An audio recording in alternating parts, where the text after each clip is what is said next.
JFK said, let's go to the moon by the end of 1969. At the point where he said that, the only thing we had done is sent up Alan Shepard in this little space capsule for 15 minutes and 22 seconds. That's all we had done. But yet JFK had the courage and the foresight to say, we're going to the moon by the end of 1969. So how are we going to do this? So we're going to learn how to crawl with Project Mercury. Then we're going to learn how to walk with Project Gemini. And then we're going to learn how to run with Project Apollo. These are the stepping stones to the first moon landing that took place. Let's talk about Project Mercury.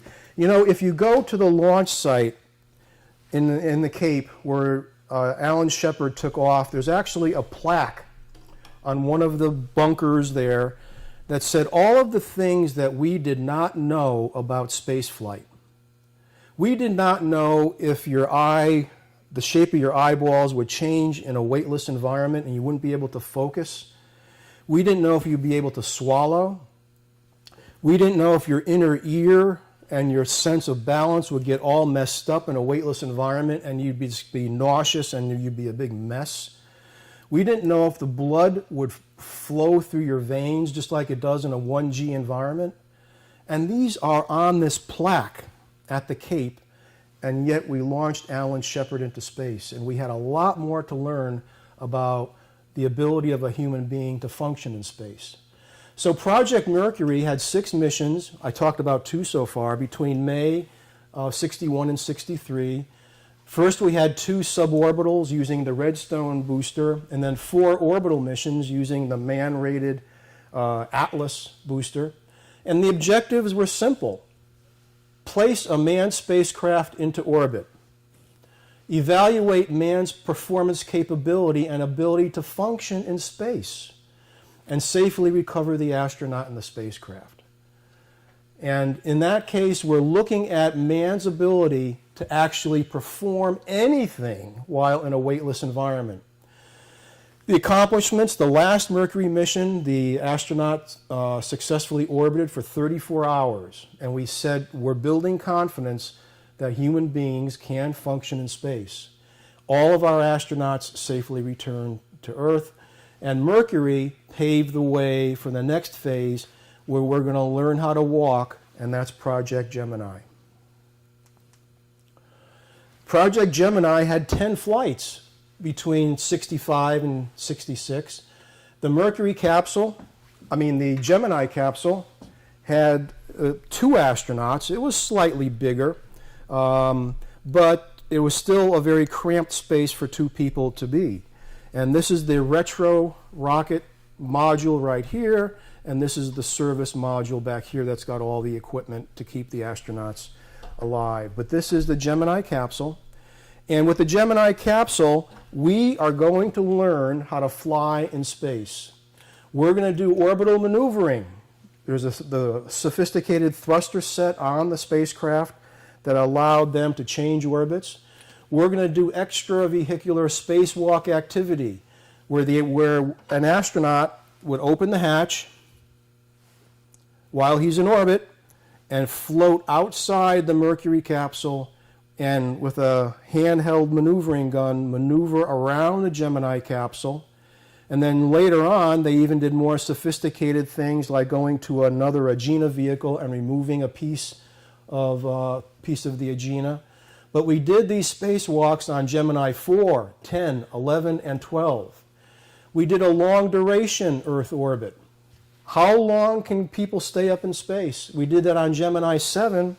And on Gemini 7, we had 2 astronauts in the Gemini capsule for 14 days. And if you can imagine being in the front seat of a very small car with your best bud right over here for 14 days and you could not even stand up, that's what they did. And that was Borman and Lovell for 14 days. We had the rendezvous of 2 manned spacecraft. These 2 guys were up there for 14 days, so we sent up another one. We sent up Gemini 6 to go rendezvous with Gemini 7. we're going to have to perfect our ability to do orbital rendezvous if we're going to go to the moon. And here we're learning how to walk.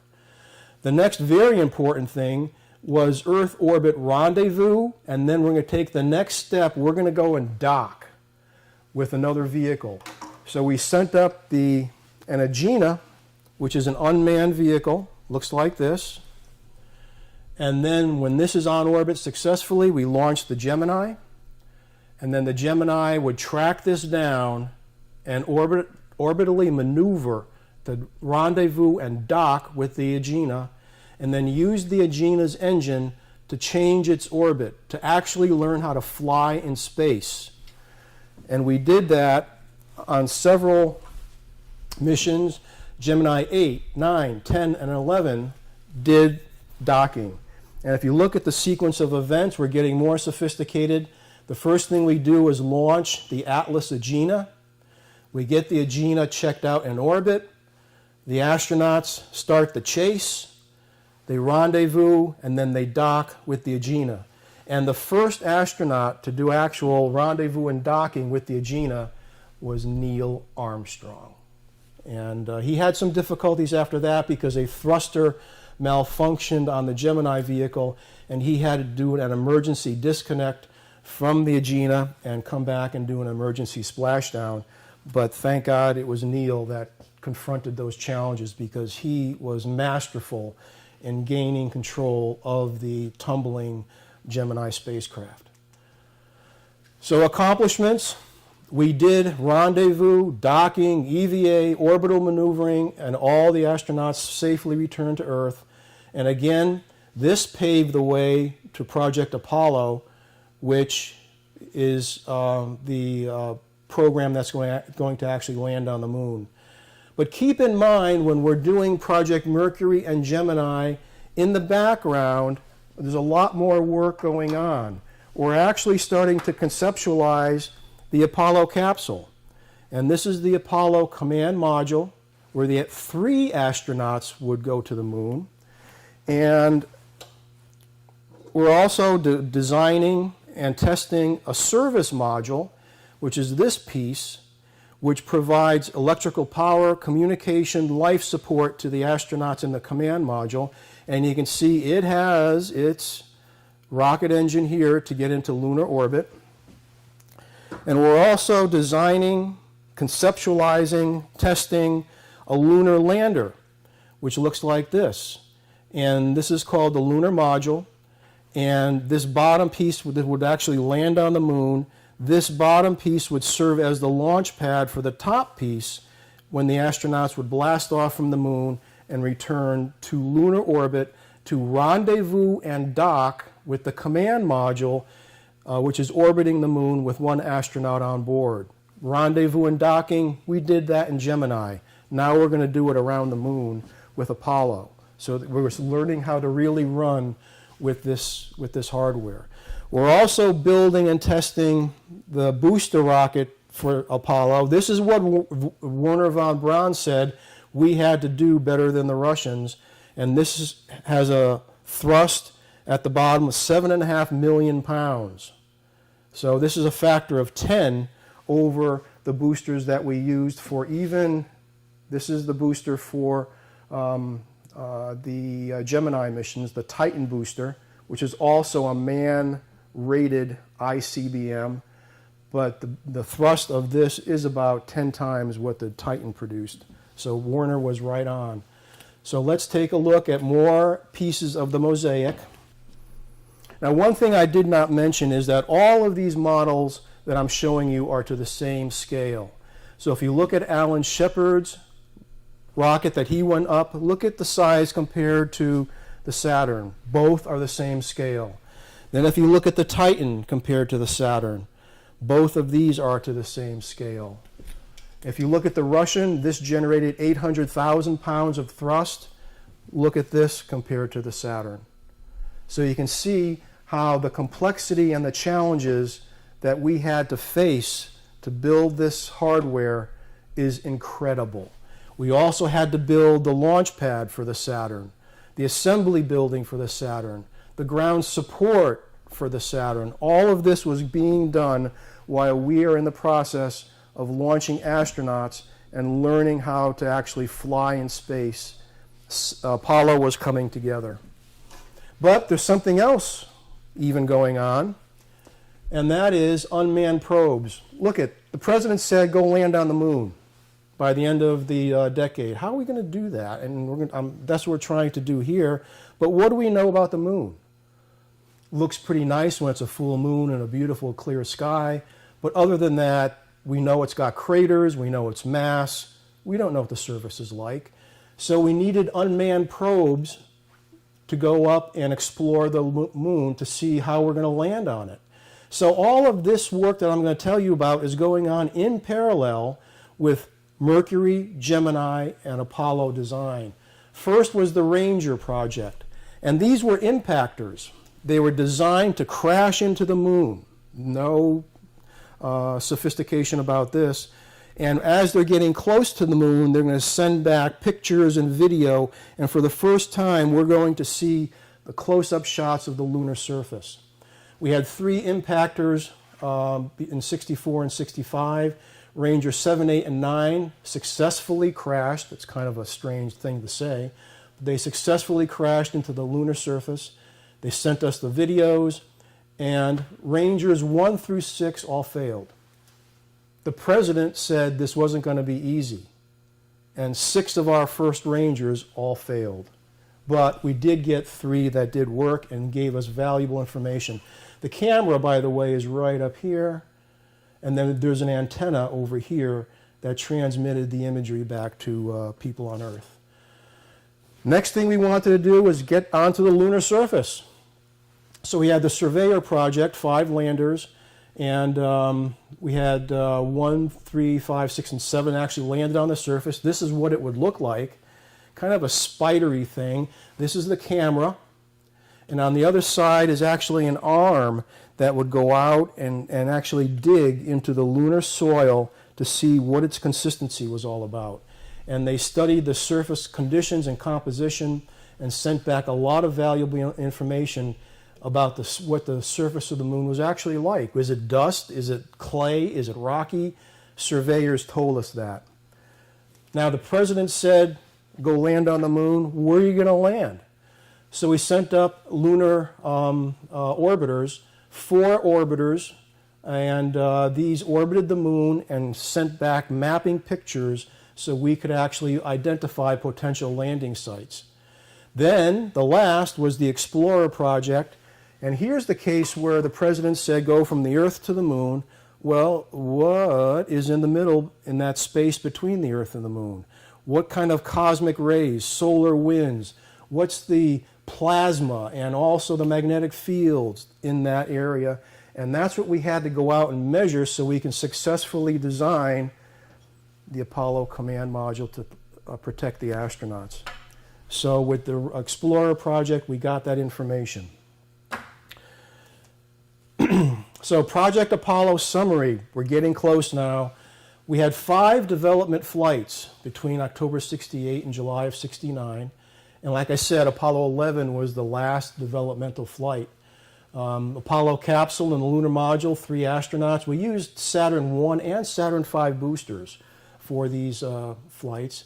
And the objectives of Apollo were to evaluate the performance of all this new hardware that I told you about, confirm the rendezvous and docking, like we did with Gemini, between the command and service module and the lunar module, exercise lunar orbital operations, now we're getting serious, and then perform a lunar landing.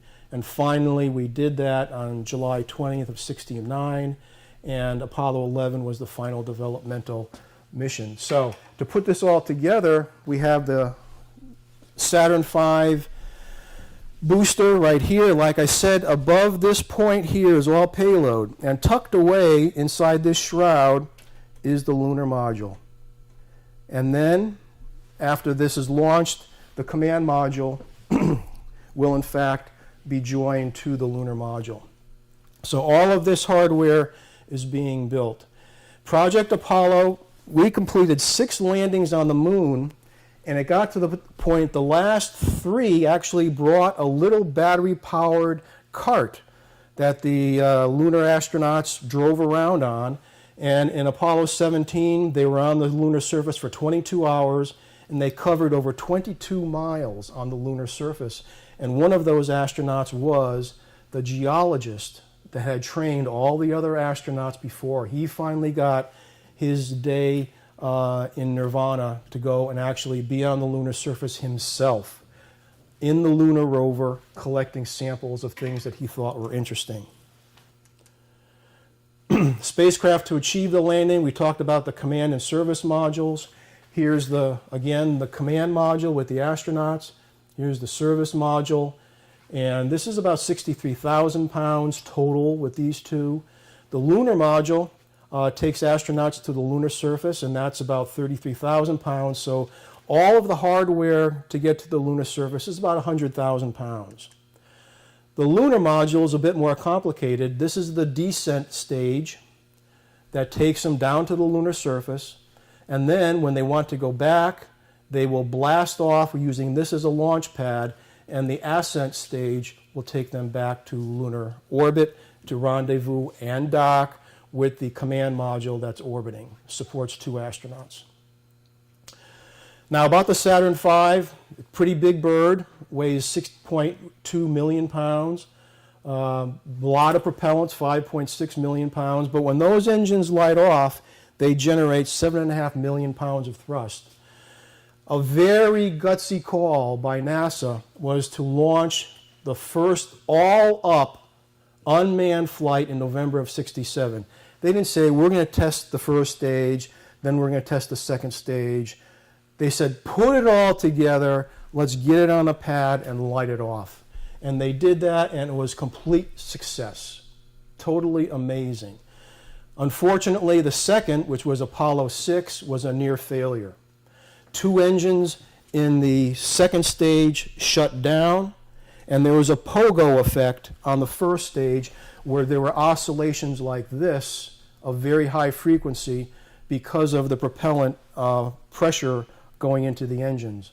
So Werner got his team working on this. There was a wiring problem, believe it or not.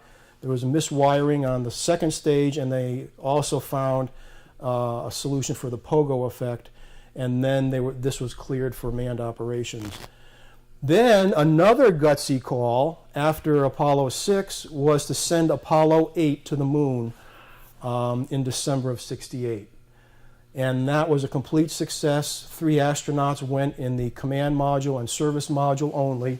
They went to the moon in this vehicle, and they orbited the moon, I think it was 10 times, and then they came back. And they also sent that very moving transmission back to Earth on Christmas Eve in '68, where they read from the book of Genesis. But that was another gutsy call, sending the Apollo 8 to the moon after the near failure of Apollo 6.